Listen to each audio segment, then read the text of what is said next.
Hai, salam buat mama saudara yang dikasihi Tuhan. Selamat bertemu dan berjumpa kembali.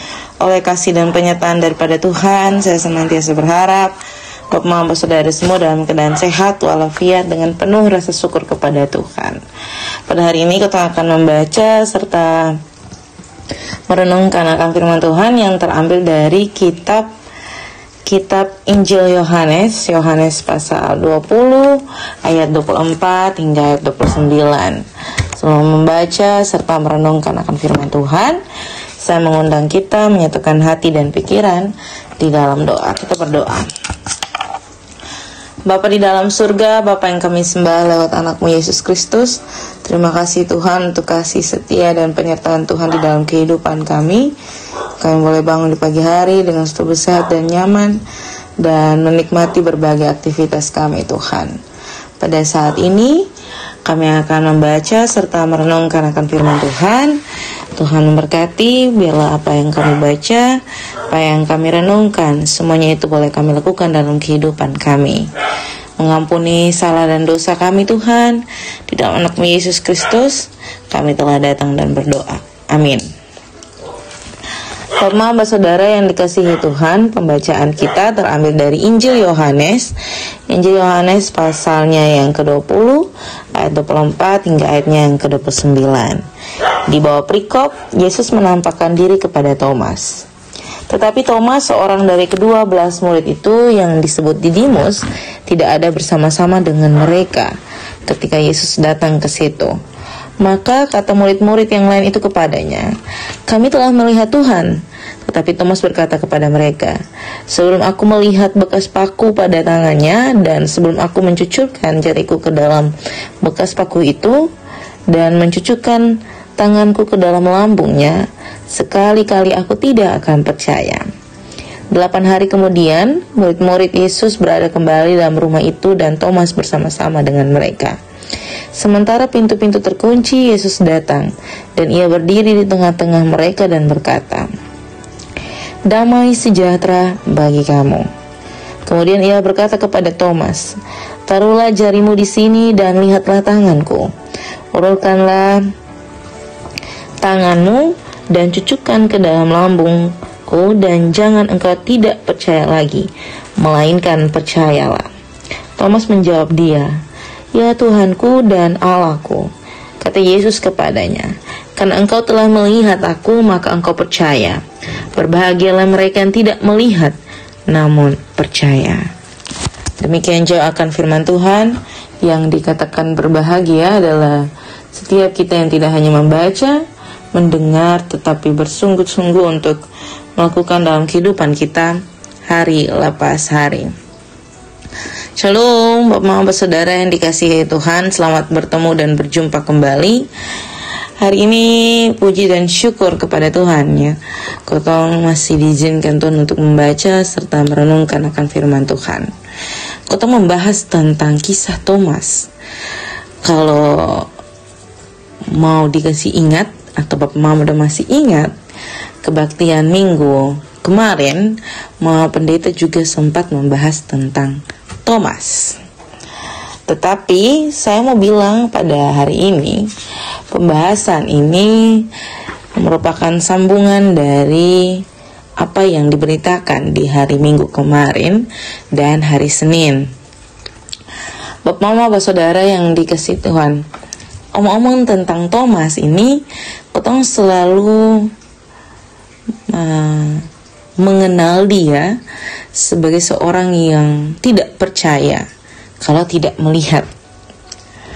Jadi kalau orang buat salah atau orang buat sesuatu yang mencengangkan atau hal-hal yang di luar dugaan, ketong selalu bilang gini, "Tunggu kita lihat dulu.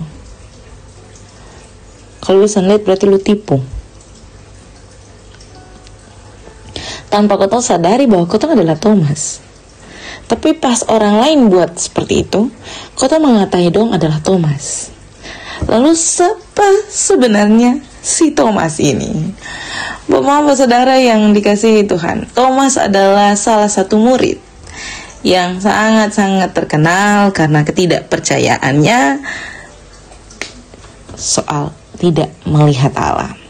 Tetapi tanpa disadari, saya mau bilang bahwa Thomas ini sedang menunjukkan sikap setiap kita, sadar atau tidak sadar.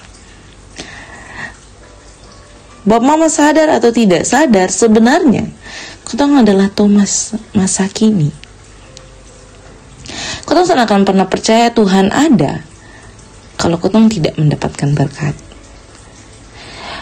Kita pernah percaya Tuhan ada kalau tidak sesuai dengan kita punya keinginan. Kita pernah percaya Tuhan ada kalau kita tidak mengalami pemulihan.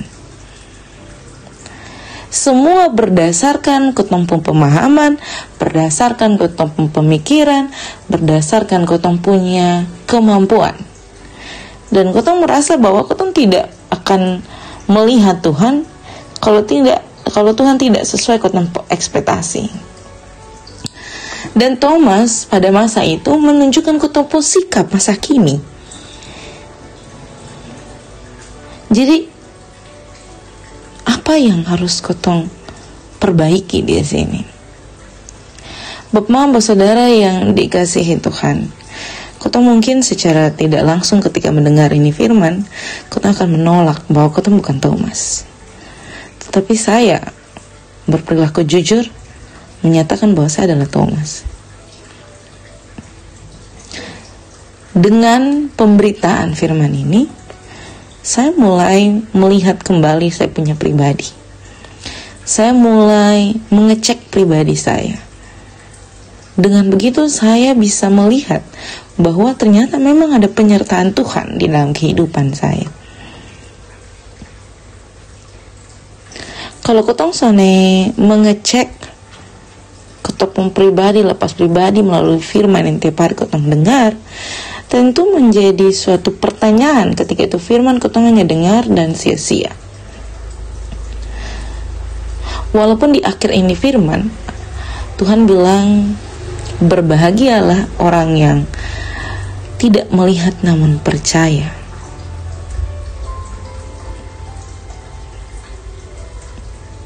Tuhan menegaskan bagi kita bahwa ketong mulai hari ini, setelah mendengar firman ini, mari ketong betul-betul percaya bahwa Tuhan hadir dalam ketemu kehidupan melalui setiap orang yang ketong cintai, benci, sakit hati dari itu orang, dan sebagainya. Tuhan memberikan pembelajaran dari setiap orang. Jadi percaya bahwa Tuhan ada. Mau tidur, bangun, mau dimanapun ketong berada, Tuhan ada. Tuhan bangkit. Tuhan ada di dalam ketong pun diri pribadi lepas pribadi, untuk membuat ketong terus berpengharapan kepada Dia, dan Ia terus mewujud nyatakan pekerjaan-pekerjaannya melalui setiap kita. Selamat menjadi berkat dimanapun Bapak Mama semua berada. Senantiasa percaya kepada Tuhan di dalam tingkah laku Bapak Mama bersaudara semua. Amin untuk firman Tuhan. Untuk menutup perenungan pada saat ini, saya mengundang kita satu hati di dalam doa. Kita berdoa. Bapa di dalam surga, Bapa yang kami sembah lewat anakmu Yesus Kristus, terima kasih Tuhan untuk kasih dan penyertaan Tuhan. Kami masih senantiasa diizinkan oleh Tuhan untuk membaca serta merenungkan akan firman Tuhan. Pembacaan yang telah kami baca Tuhan menyadarkan kami untuk terus percaya kepada Tuhan walaupun kami tidak melihat secara kasat mata, tetapi kami merasakan bahwa kehadiran itu nyata dalam kehidupan kami. Tuhan mencukupkan kami untuk menjadi berkat dimanapun kami berada. Kami senantiasa mendoakan pribadi lepas pribadi, tugas tanggung jawab, orang tua, suami, istri, opa, oma, anak-anak, cucu kami, di dalam segala sesuatu yang kami pergumulkan di hadapan Tuhan. Sakit, penyakit, duka cita, sukacita, pengharapan-pengharapan di dalam Tuhan. kami taruh di dalam tangan dan pengasihan Tuhan. Tuhan mencukupkan kami dengan berkat dan kesehatan. Biarlah di langkah-langkah kehidupan kami terus menaikkan puji dan syukur hanya kepada Tuhan. Di hari yang indah ini, kami akan melanjutkan tugas tanggung jawab pekerjaan kami masing-masing. Kami pertaruhkan dalam tangan dan pengasihan Tuhan. Mengampuni salah dan dosa kami, di dalam anak-Mu Yesus Kristus kami telah datang dan berdoa. Amin. Shalom Bapak Mama semua, sampai jumpa kembali. Selamat menjadi berkat. Happy holiday.